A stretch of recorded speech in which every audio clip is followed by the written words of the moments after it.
اهلا بيكم. في ناس كتير بتدور على حاجة تكون منشط جنسي قوي جدا ويكون منشط للجسم بديل للمنشطات ويكون برضو قوي جدا، وفي نفس الوقت يكون حاجة طبيعية وتكون حاجة ملهاش اعراض جانبية. انا النهاردة حلت لكم المعادلة الصعبة دي وجايب لكم اقوى حاجة منشط جنسي ومنشط للجسم وبديل للمنشطات وطبيعي 100% وملوش اي اعراض جانبية.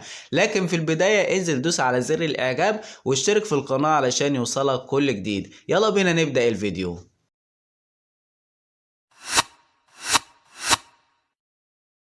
وزي ما عودتكم في اول كل فيديو، انا مش دكتور ولا صيدلي، لكن بجيب لكم حاجات ناس جربتها وجابت معاها نتيجة كويسة، فبجيبها لكم على اساس انها تجيب معاكم نتيجة كويسة برضو. لكن ما تستخدمش اي حاجة غير لما ترجع للدكتور او الصيدلي، لان هما اكتر اتنين هيقولوا لك الحاجة دي تنفع معاك ولا لا.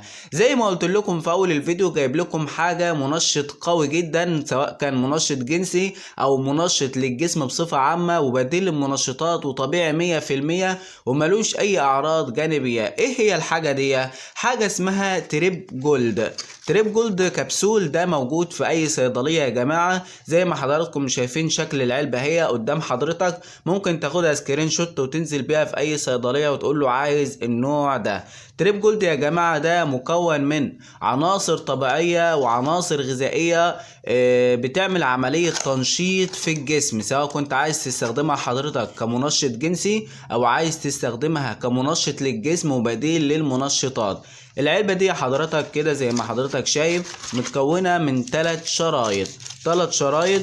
العلبة كلها سعرها دلوقتي 140 جنيه. طبعا انا عارف انها ممكن تبقى غالية شوية، لكن لو حضرتك هتحسبها بدماغك هتلاقي دلوقتي حباية التامول او الترامادول سوق سودا بتتباع من 100 وطالع، فده بيستخدم سعره 140 وبتستخدمه زيه زي التامول او الترامادول او اي حاجة منشط تاني جنسي او للجسم بصفة عامة.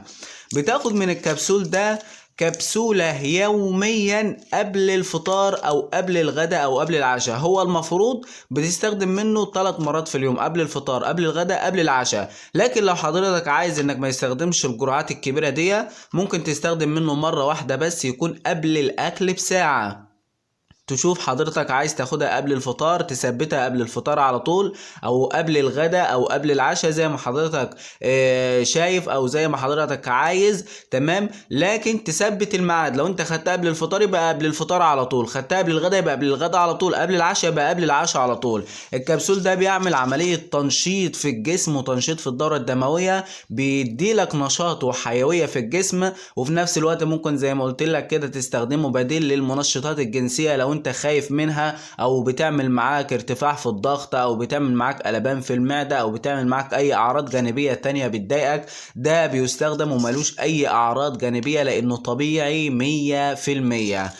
ولو حضرتك برضو خايف من انك تاخد منشطات وماشي على طريق، خايف من التحليلات، حد تقف في كمين مثلا يعمل لك تحليل ولا حاجة، لا، الحاجة دي لو خدتها هتغنيك عن التامول والترامادول والحاجات المنشطات التانية اللي بتطلع في التحاليل. وده ما بيطلعش في التحاليل لانه اصلا مش منشط، ده حاجة طبيعية زيك كأنك بتاكل حاجة طبيعية، فاكيد مش هتظهر في التحاليل وملهاش اي ضرر وملهاش اي عقوبة خالص. ده حاجة طبيعية موجودة في اي صيدلية، انزل حضرتك اسأل عليه واشتريه واستخدمه ان شاء الله. على ما تستخدمه من اول علبة، انا مش عايز اقول لك من اول كبسولة عشان ما بقاش كداب معاك، لا، استخدم منه يوم واثنين وثلاثة واربعة، بعد 10 ايام بالظبط هتبدأ تحس بتحسن شديد جدا، وهيغنيك زي ما قلت لحضرتك عن اي منشطات تانية، سواء كان منشط جنسي او منشط للجسم بصفة عامة. اتمنى يكون الفيديو عجبكم يا جماعة. لو عجبك الفيديو ما تنساش تدوس على زر الاعجاب واشترك في القناة علشان يوصلك كل جديد، ونتقابل ان شاء الله في فيديوهات تانية. سلام عليكم.